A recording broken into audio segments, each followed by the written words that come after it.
porque as movimentações em Brasília continuam intensas e muito intensas, cada vez mais se intensificando. São muitos assuntos acontecendo simultaneamente. E eu gostaria de focar aqui na largada, pessoal, do fato que o ministro Alexandre de Moraes pode decidir nessa quarta-feira sobre respostas do ex-presidente Bolsonaro por ter aparecido nas redes sociais de outras pessoas, de terceiros, exibindo ali a sua tornozeleira eletrônica em visita à Câmara dos Deputados. A defesa do ex-presidente, só para a gente contextualizar aqui com toda a precisão, alegou que ele mesmo não postou, não acessou suas redes sociais e nem pediu para que os terceiros o fizessem por ele, né? Agora o STF está analisando se, afinal de contas, meu amigo e minha amiga, meu caro telespectador e ouvinte do Morning Show, se Bolsonaro descumpriu ou não as medidas restritivas, se sim, ele pode ter a prisão decretada. David de Tarso, ninguém melhor que David de Tarso, para contextualizar. Afinal, os advogados de Bolsonaro pedem o quê exatamente? Eles argumentam basicamente, Marinho, que a gente já repercutiu aqui no Morning Show, sobre o Bolsonaro ter concedido entrevistas porque não havia essa especificação dizendo, olha, você não pode dar entrevistas aos veículos de comunicação. E também eles argumentaram que eles não podem controlar as redes sociais dos terceiros. E até os veículos de imprensa, muitas vezes, eles repercutem as falas nas redes sociais, né? São tirados ali alguns trechos e postados nas redes sociais. Então, os advogados dizem isso, que as normas, as medidas cautelares, as restrições, elas precisam ser mais claras em relação às proibições. Por isso, eles pediram para que o STF, Alexandre de Moraes, especifique quais são as restrições exatas.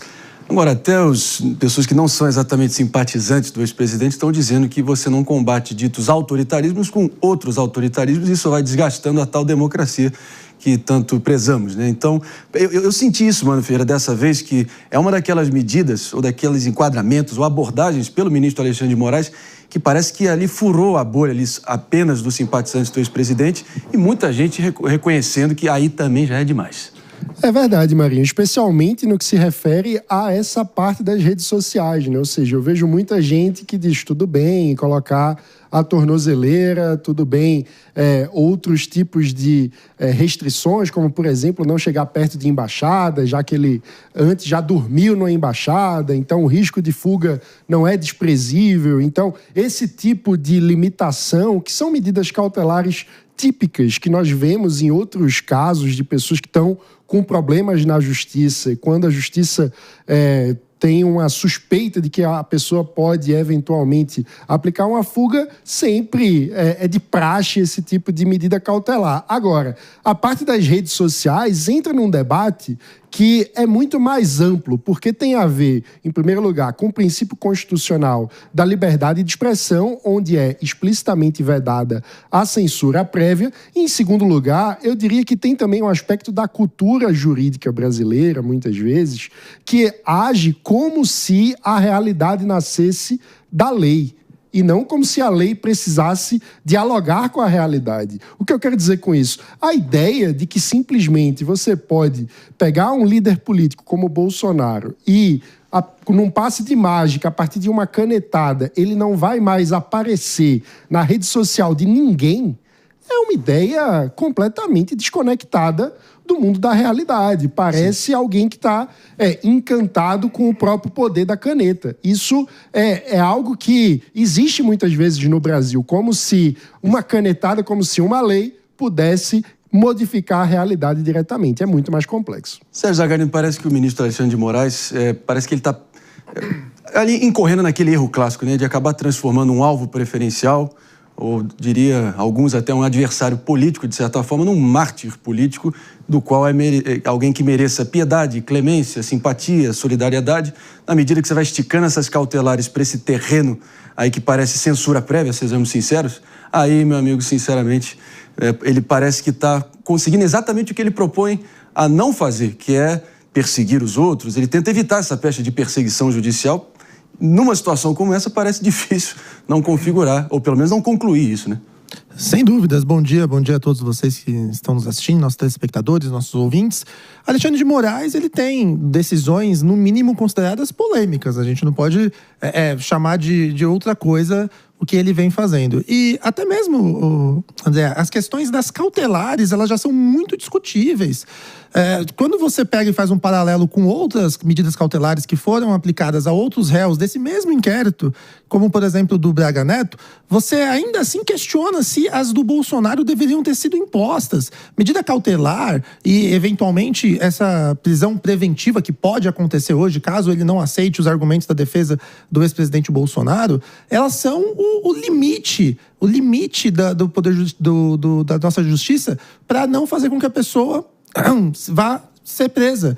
E o que eles estão fazendo agora com o ex-presidente? Quando ele já impõe essas medidas cautelares, já é um absurdo. Agora, não satisfeito, ele também defende que é impossível você se manifestar, ter a sua imagem manifestada por outros veículos. A defesa do ex-presidente Bolsonaro, é importante destacar que tem sido feita de forma bem técnica, todos os pontos. E o ex-presidente tem cumprido todas as determinações, desde quando ele é intimado a depor, até agora, a não desrespeitar as ordens dadas pelo Supremo Tribunal Federal. Então, olha que engraçado. Todo mundo fala que o ex-presidente queria dar golpe, mas o ex-presidente, em todos os momentos, ele cumpre todas as decisões judiciais. E ele sempre se manifesta, e aí entra esse cenário, saindo da parte jurídica, no cenário da política e da ciência política, de que, como ele está sendo perseguido e a população não é besta, ela consegue fazer agora, o Alexandre de Moraes e o STF, com essas decisões, fazem com que o Bolsonaro, ao invés de sair menor, ele saia muito maior de toda essa situação. E se ele for preso, então, aí você pode ter certeza que estará consolidada as eleições do ano que vem com a derrota do atual governo. É um xadrez absolutamente complexo, mas é aquilo, né? Na vida, na política, nos negócios, principalmente na política, o problema com as consequências é que elas sempre vêm, né, Aninha? Até porque parece que o ministro Alexandre de Moraes, ali no afã, pelo menos na tentativa de não alimentar justamente essa narrativa de perseguição judicial e violação de direitos fundamentais, e é a ironia das ironias. Ele está conseguindo exatamente isso na medida que um STF que proíbe imprensa de repercutir falas, de transmitir atos públicos, até cidadãos comuns, é um Supremo que está muito mais próximo de Pequim do que de Brasília, sinceramente. André, bom dia a toda a nossa audiência. O Mano, ele tocou num ponto na fala dele que eu acho que ele é fundamental. Como que a gente consegue que uma decisão judicial esteja tão distante do mundo real, como no caso em que o ministro Alexandre de Moraes considera uma violação às medidas cautelares o fato de que alguém postou imagens e manifestações do ex-presidente Jair Bolsonaro. Veja bem, se ele está proibido de utilizar as redes sociais, a gente parte da premissa que ele está proibido de ser o autor das postagens, de ser o autor dessas manifestações.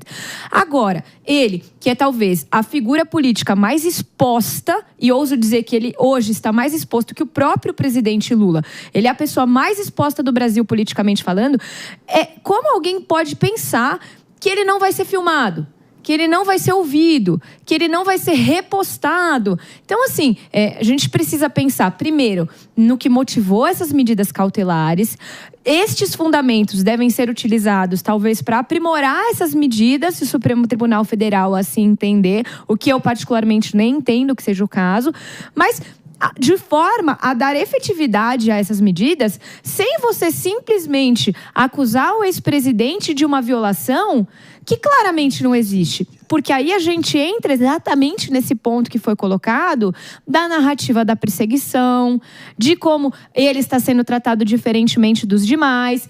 E isso acaba só fortalecendo o ex-presidente. E a gente está vendo aqui, a gente tem repercutido isso nos últimos dias, que isso traz consequências internacionais, traz consequências econômicas. Então, a gente está falando de algo que tem que ser analisado não só sob a perspectiva jurídica, embora eu seja muito legalista e acho que a gente tem que sempre tentar analisar as questões de forma técnica, mas esta situação já ultrapassou o campo da tecnicidade e do jurídico. A gente tem que analisar numa perspectiva geral, com todas as consequências que as ações do Supremo Tribunal Federal têm trazido para o nosso país.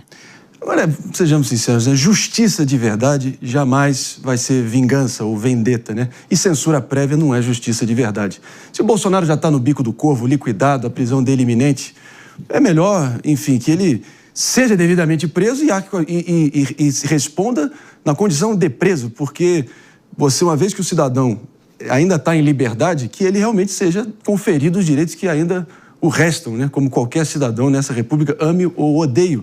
E é engraçado, né? E a ironia das ironias, como o passado deixa lições, que em 2019 o próprio Supremo abriu um precedente ali sobre o manto da liberdade de imprensa, autorizando que o presidente Lula, ainda preso, desse entrevistas ali na Superintendência da Polícia Federal em Curitiba, né? Então é importante a gente só lembrar que, de vez em quando, o passado ainda deixa lições. O passado no Brasil tem um futuro glorioso, já diria a frase, né?